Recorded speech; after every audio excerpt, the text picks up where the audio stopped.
Coraggio, Peter. Ecco il tuo vestito. Scalda il cuore vedere qui oggi tante facce sconosciute. Mia madre si sarebbe commossa e anche un po' insospettita. Mia madre era una donna riservata che teneva i suoi segreti.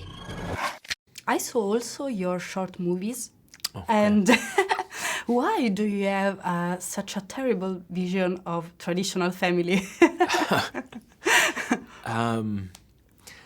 I mean, I think the most efficient answer is that it's more reflective of my sense of humor than my philosophy. Although, I mean, just, you know, families are it's endless fodder for drama, and it's always fun to mess with, you know, these God-sanctioned, you know, units that are you know, especially in the States, you know, are Okay. the nuclear family is, you know. I have a curiosity, why in this movie and also in your short Munchen, food is always associated with something horrible? The food. I'm from Right. Italy, so... Right, yeah, because it's been poisoned.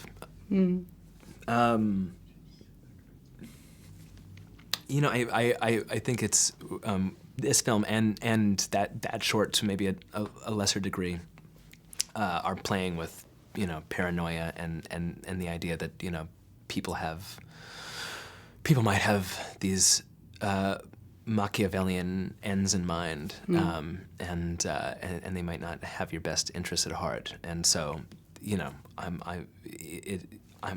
just playing with that. With that natural skepticism that people might already have.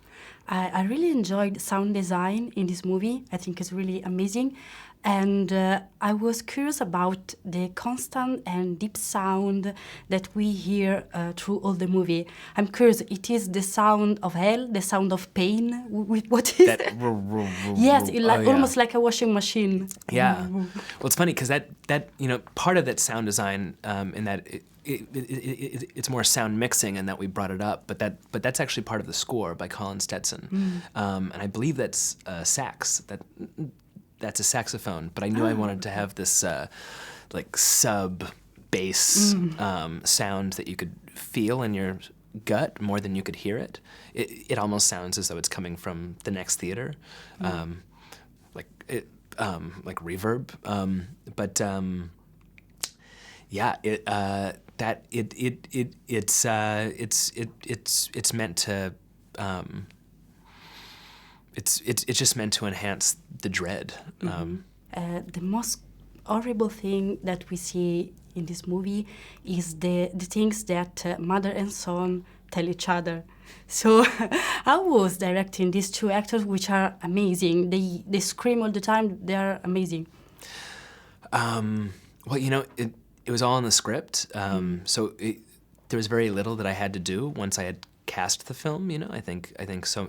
It's a platitude, you know, to say, you know, like 90% of directing is in the casting, but it's really true, and so